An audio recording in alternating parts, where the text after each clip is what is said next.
Bonjour, je vais vous présenter l'imposition des plus-values de cession de valeurs mobilières ou droits sociaux. Quelles sont les opérations concernées? L'imposition naît lorsque vous réalisez des ventes de valeurs mobilières ou droits sociaux. Vous avez acquis ou souscrit des titres, ou vous les avez reçus par donation ou succession. La valeur de ces titres fluctue à la hausse ou à la baisse. Vous les vendez. Ceci peut générer une taxation, un impôt sur le revenu et aux prélèvements sociaux. Cette taxation concerne toutes les personnes qui détiennent un portefeuille de valeurs mobilières, qui investissent en bourse, mais également celles qui détiennent des titres non cotés, notamment les chefs d'entreprise. Comment les plus-values sont-elles taxées? Pour chaque titre cédé, il faut calculer la plus ou moins-value par différence entre le prix de vente et le prix de revient des titres.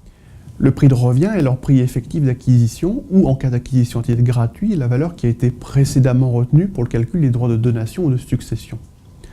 Si vous avez acquis des titres de même nature à des prix différents et que vous n'en vendez qu'une partie, le prix d'acquisition est la valeur moyenne pondérée d'acquisition des titres. Si les titres vendus sont des parts ou actions de société, ou un OPCVM à dominante action, la plus-value peut bénéficier à l'impôt sur le revenu d'un abattement pour durée de détention. L'abattement ne s'applique pas aux autres titres vendus, par exemple une obligation, OPCVM monétaire, obligataire ou mixte. Dans le régime courant, l'abattement est nul avant 2 ans de détention, puis est de 50% entre 2 et 8 ans de détention, puis de 65% au-delà de 8 ans. On additionne toutes les plus-values nettes du foyer fiscal, et la plus-value d'ensemble s'ajoute aux autres revenus taxés au barème progressif de l'impôt. Vous montez dans les tranches d'imposition. La plus-value avant abattement reste soumise aux prélèvements sociaux au taux de 15,50%. Qu'en est-il des pertes? Les moins-values ne sont pas réduites de l'abattement pour durée de détention.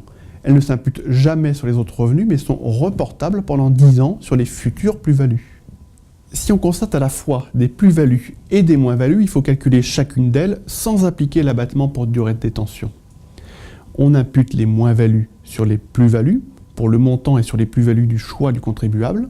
Si on obtient une plus-value d'ensemble, l'abattement s'applique selon la durée de détention des seuls titres ayant fait apparaître la plus-value. Si on obtient une moins-value d'ensemble, le principe reste le même, elle est reportable pendant 10 ans. Lorsqu'une plus-value est constatée, son imposition à l'impôt sur le revenu et aux prélèvements sociaux intervient l'année suivante. Si vous appliquez des abattements, il faut pouvoir justifier la durée de détention. Conservez donc les documents correspondant à vos acquisitions et cessions de titres. Le calcul et le mode de déclaration pouvant être complexes, n'hésitez pas à consulter votre conseiller habituel pour plus d'informations sur ce régime fiscal.